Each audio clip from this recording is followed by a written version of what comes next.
بسم اللہ الرحمن الرحیم۔ حق کے متلاشی، زہد و قناعت کے پیکر، تقوی و پرہیزگاری کا تاج سر پر سجانے والے میرے اور آپ کے آقا جناب محمد مصطفیٰ صلی اللہ علیہ وسلم پر جان نثار کرنے والے صحابی یعنی حضرت سلمان فارسی رضی اللہ تعالیٰ عنہ کا تعلق ایران کے شہر فارس سے تھا۔ اپنے آبا و اجداد کی پیروی میں ابتداً مجوسی مذہب کو اختیار کیا اور بچپن میں عام بچوں سے الگ تھلگ آپ کا یہ معمول تھا کہ وہ آتش کدے کے اندر جلنے والی آگ کو روشن رکھا کرتے تھے، لیکن تقدیر غالب آئی اور اس تقدیر نے آپ کے دل کو روشن کیا اور جلد ہی آپ مجوسیت سے بیزار ہو کر حق کی تلاش کے لیے اپنے گھر سے روانہ ہوئے اور مختلف دینی پیشواؤں کی صحبت اختیار کرتے رہے۔ ہر دینی پیشوا اپنی وفات سے پہلے آپ کو دوسرے دینی پیشوا کی طرف جانے کا نصیحت کرتا تھا اور آپ سے یہ کہا کرتا تھا کہ اگر تم حق کے متلاشی ہو تو جا کر میرے بعد دوسرے مذہبی رہنما کی، دوسرے پیشوا کی صحبت اختیار کر لو۔ بالآخر ایسا ہوا کہ آخر میں ایک مذہبی پیشوا نے، ایک راہب نے آپ کو مدینہ منورہ کی کچھ نشانیاں بتائیں اور آپ سے یہ کہا کہ اس وقت آخری نبی کے ظہور کا وقت آ چکا ہے، اور ان کی کچھ نشانیاں بتا کر آپ سے کہا کہ اگر تم چاہتے ہو کہ تمہیں حق مل جائے تو جا کر ان نبی کی صحبت کو اختیار کرو، جب وہ اعلان کریں تو تم ان کی اعلان نبوت کو قبول کر کے ان کے اتباع کرنے والوں میں شامل ہو جاؤ۔ اس راہب کے انتقال کے بعد آپ اپنے قافلے والوں کے ساتھ آگے بڑھے اپنی منزل کی تلاش کے لیے، لیکن درمیان میں قافلے والوں کی نیت کی خرابی کے باعث انہوں نے آپ کو اپنا غلام بنا لیا، اور جب انہوں نے غلام بنایا تو کچھ دراہم کے بدلے آپ کو ایک یہودی کے ہاتھوں بیچ دیا گیا، اور آپ کم و بیش 10 مرتبہ مختلف مالکوں کے ہاتھوں بکتے رہے حتیٰ کہ آپ مدینہ منورہ پہنچے۔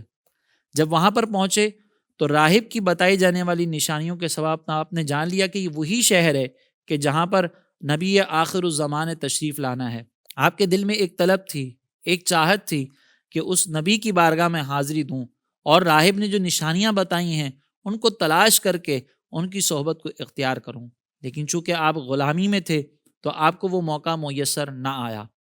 پھر ایسا ہوا کہ ایک روز آپ باغ میں کھجوروں کے درخت پر کچھ کھجوریں توڑ رہے تھے کہ ایک اعلان آپ نے سنا، جو یہ کہنے والا یہ کہہ رہا تھا کہ اس وقت نبی آخر الزماں مدینہ منورہ کے قریب مقام قباء میں پہنچ چکے ہیں۔ چنانچہ آپ وہاں جانا چاہتے تھے اور آپ نے اس اعلان کرنے والے سے ان نبی آخر الزماں کے متعلق پوچھنا شروع کیا، لیکن جو آپ کا یہودی مالک تھا آپ کے اس تجسس کو دیکھ کر آپ پر ناراض ہوا، اس نے غصے کا اظہار کیا اور آپ کو آقا کریم صلی اللہ علیہ وسلم کی بارگاہ میں حاضر نہ ہونے دیا۔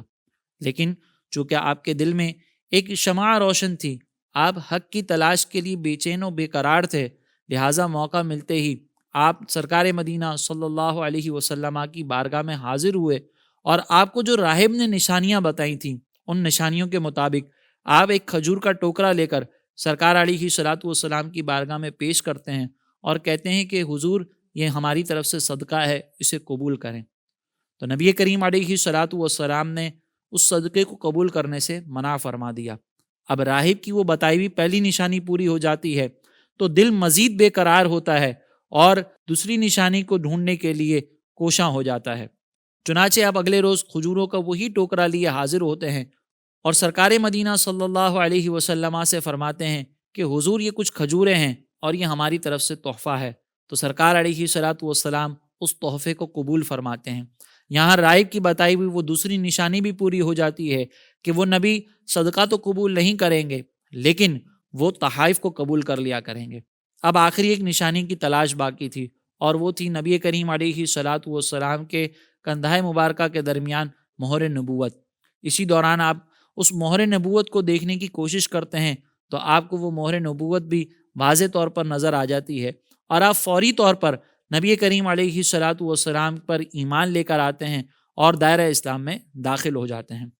ابتدائی دور میں چونکہ آپ غلامی میں ہوتے ہیں، لہٰذا آپ ابتدائی غزوات کے اندر جیسے بدر و احد کے اندر تو شرکت نہیں کر پاتے، لیکن جب ایک بیش بہا قیمت دینے کے بعد آپ کو آزاد کروایا جاتا ہے اور آپ کامل طور پر نبی کریم علیہ صلاۃ والسلام کی غلامی میں اس انداز سے آ جاتے ہیں کہ اب دنیا کا کوئی آقا آپ کے اوپر کوئی اختیار نہیں رکھتا، تو اس کے بعد آپ ہر غزوے کے اندر بہت زبردست انداز سے شرکت کرتے ہیں، حتیٰ کہ ہم دیکھتے ہیں کہ غزوہ خندق کے اندر خندق کھودنے کا جو مشورہ ہے وہ بھی آپ ہی کی جانب سے دیا جاتا ہے، اور آپ سرکار علیہ الصلوۃ والسلام کی ایسی عظیم غلامی اختیار کرتے ہیں کہ جب کوئی آپ سے پوچھتا تھا کہ آپ کے والد کا نام کیا ہے تو آپ خود کو اسلام کا بیٹا کہا کرتے تھے۔ یہاں پر آپ کا معاملہ یہ تھا، اور دوسری جانب میرے آقا علیہ الصلوۃ والسلام آپ کو اپنے اہل بیت اطہار میں شامل کیا کرتے تھے، اور اسی طریقے سے آقا علیہ الصلوۃ والسلام نے ایک مرتبہ آپ سے یوں بھی فرمایا کہ اے سلمان، جنت تمہاری ملاقات کے لیے مشتاق ہے، تمہاری ملاقات کا شوق رکھتی ہے۔ یہاں یہ بات بڑی قابل توجہ ہے کہ ایسی بشارتوں کے باوجود، بلکہ دینی فضیلت ہی نہیں بلکہ دنیاوی عہدہ بھی جب آپ کو دیا گیا تو اس کے بعد بھی آپ عاجزی کے پیکر بنے رہے۔ جنت آپ کی ملاقات کی مشتاق ہے، سرکار علیہ الصلوۃ والسلام آپ کو اپنے اہل بیت اطہار میں شامل فرما رہے ہیں، لیکن عاجزی کا عالم یہ ہے کہ عہد فاروقی میں جب آپ کو مدائن کا گورنر بنایا گیا تو اس وقت آپ سادہ زندگی گزارتے تھے۔ ایک روز بازار میں گئے تو ایک ناواقف شخص نے آپ کو مزدور سمجھا، اور مزدور سمجھنے کے بعد آپ سے کہا کہ میرا سامان اٹھا لو، تو آپ نے مزید کچھ کلام نہ کیا بلکہ اس کا سامان اٹھا کر اس کے ساتھ چلنے لگے۔ جب وہاں موجود لوگوں نے دیکھا ایک صحابی رسول، ایک عظیم صحابی ایک ناواقف شخص کا سامان اٹھا رہے ہیں، تو لوگوں نے کہا کہ اے صاحب رسول، آپ یہ تکلیف کیوں کرتے ہیں؟ آپ ہمیں بتائیے، ہم یہ سامان وہاں تک پہنچا دیتے ہیں۔ جس کا سامان آپ اٹھا رہے تھے وہ ناواقف شخص بھی آپ سے بہت شرمندہ ہوا اور آپ سے کہنے لگا کہ آپ یہ سامان نیچے رکھ دیں، میں خود لے جاتا ہوں۔ لیکن آپ نے وہاں پر کہا کہ اب جب میں نے اس نیت سے یہ سامان اٹھایا تھا کہ تمہارے گھر پر پہنچاؤں، تو اب یہ سامان تمہارے گھر تک پہنچا کر ہی دم لوں گا۔ پھر مال و دولت سے آپ کا زہد اگر ہم دیکھیں، مال و دولت سے آپ کی بے نیازی دیکھیں، تو آپ کو بطور تنخواہ 4 یا 5 ہزار دراہم ملا کرتے تھے، لیکن وہ سارے دراہم آپ اللہ رب العزت کی بارگاہ میں صدقہ کر دیا کرتے، اور کھجوروں کے پتوں سے کچھ ٹوکریاں بنا کر اس کو بیچتے اور چند دراہم کما کر اپنا گزارا کرتے۔ اسی عالم میں کم و بیش آپ نے 250 یا ایک قول کے مطابق 350 سال کی عمر گزاری، اور 10 رجب المرجب 33 یا 36 ہجری میں عراق کے شہر مدائن میں وصال فرمایا۔ اللہ رب العزت ہمیں ان کی کامل اتباع اور پیروی نصیب فرمائے، اور ہمیں ان کی سیرت سے مستفید فرمائے۔ آمین وما علینا الا البلاغ المبین۔ زندگی کے تمام شعبوں میں دینی رہنمائی حاصل کرنے اور آخرت کو بہتر کرنے کے لیے ہمارے یوٹیوب چینل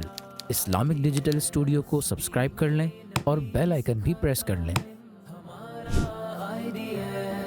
قرآن سے بھی ملاتا ہے ہمارا